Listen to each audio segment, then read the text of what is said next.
want you to have a think about how you can be different, how you can be your own shining light, and how you can have your own authenticity in your life, right? Because what we see now, right, we see a lot of herd mentality, right? So I'll give you an example.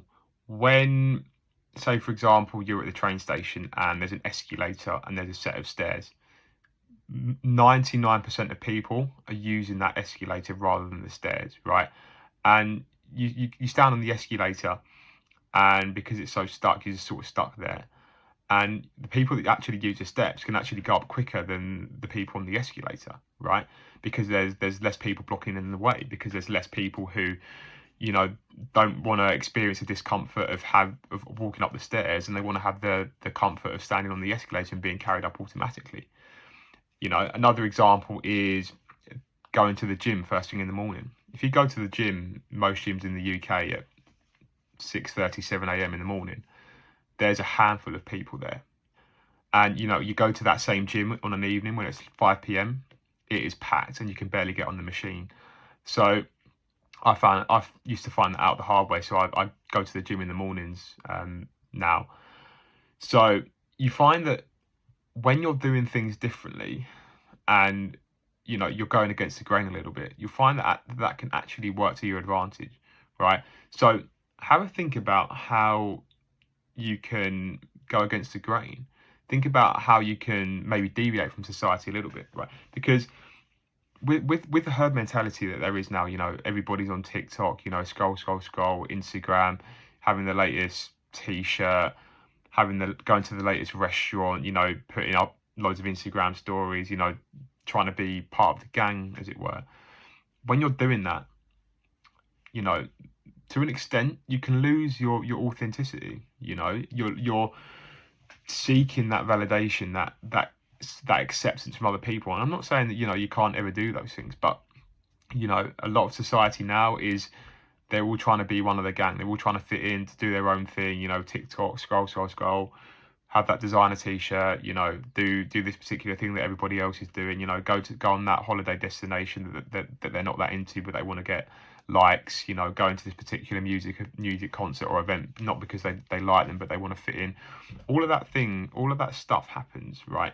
So in this day and age, it's important to try and differentiate yourself, right? To try and have that authenticity, to see how you can be different. The escalator and the gym examples are prime examples. People aren't going to be doing, or the average person isn't going to be doing those easy, or the average person, sorry, is going to be doing those easy behaviors, right?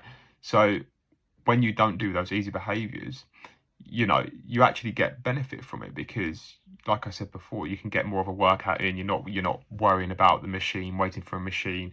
You can get to that destination a little bit quicker, and it's frustration tolerance as well. You find that as you improve your frustration tolerance over time, especially on the recovery journey, you're naturally driven to do more hard things, and it just compounds and it really opens up your world, because it teaches you the art of perseverance. It teaches you the art of, practice, staying persistent. And these are life skills that you can transfer across into other areas, like your work, your relationships. And yeah, it's just really, really important to remember that, because in the society that we're in now, standing out has never really been easy, to be honest, because everybody's trying to be the same. There's that sort of shallow, surface level stuff that still dominates society. Society is of course they're still very irrational, and that's not their own fault. Not everybody has OCD and the opportunity and the reason to actually become rational.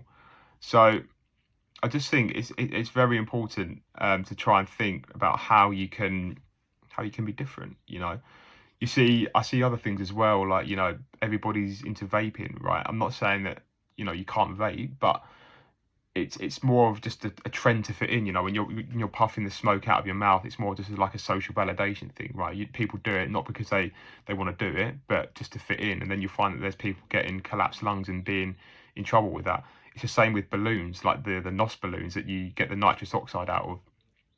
People do that to try and look cool, to try and fit in. and it can be very problematic because, you know, you can get hooked on it. You know, it can cause you respiratory problems. You know, there was an incident the other day where there's in the UK when there was 3 boys who were doing nitrous oxide, and like they had a car accident, right? And all of that is probably just to get the validation so they can get a story of it in their Instagram and put it on social media, right? So there's a lot of that going on, and that can be very detrimental. So just think to yourself, like, you know, what do I want to do? How am I unique? How can I stand out from everybody else? What is it that I can do to really push myself and, you know, expand my frustration tolerance and maybe go against the grain a little bit? I'm not saying you have to do it all the time and be, you know, some outcast, but just have a think, you know, how can I be a little bit different, and how can I differentiate myself from a society that is increasingly becoming more surface level and conditional, more materialistic. See you on the next video. Thank you.